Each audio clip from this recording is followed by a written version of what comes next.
Lakasan mo ang loob na daig ko na ang mundo. Kaya't huwag kang matakot sapagkat ako ay sumasayo.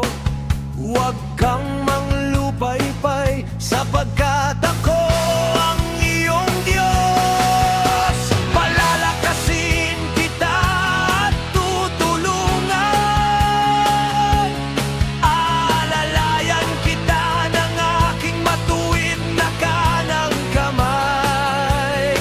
Huwag kayong mabalisa sa anumang bagay, ngunit sa bawat sitwasyon, sa pamamagitan ng panalangin at pagsusumangon na may pasasalamat, iharap ang inyong mga kahilingan sa Diyos.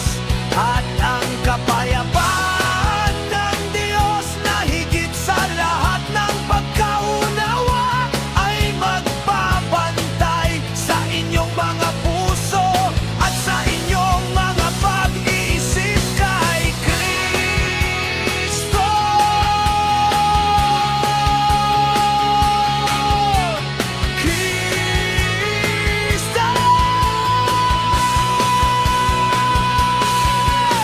Hananap ko ang Panginoon at sinagot niya ako, at iniligtas ako sa lahat ng aking mga takot.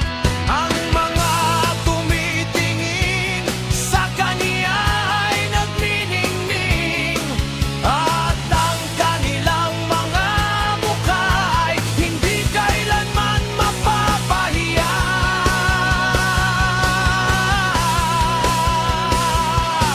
O tikman at tingnan mo na, ang Panginoon ay mabuti. Mapalad ang taong nangangalong sa Kanya.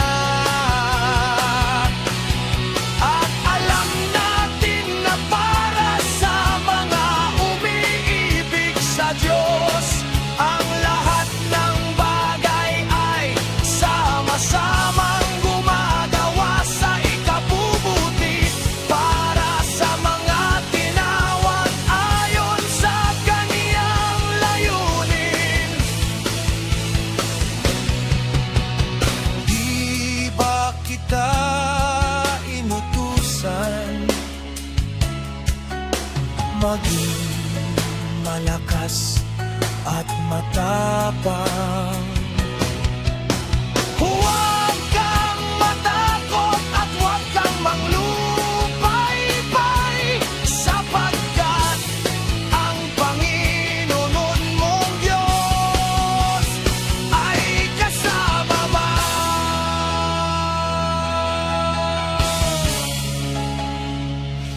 Saan ka man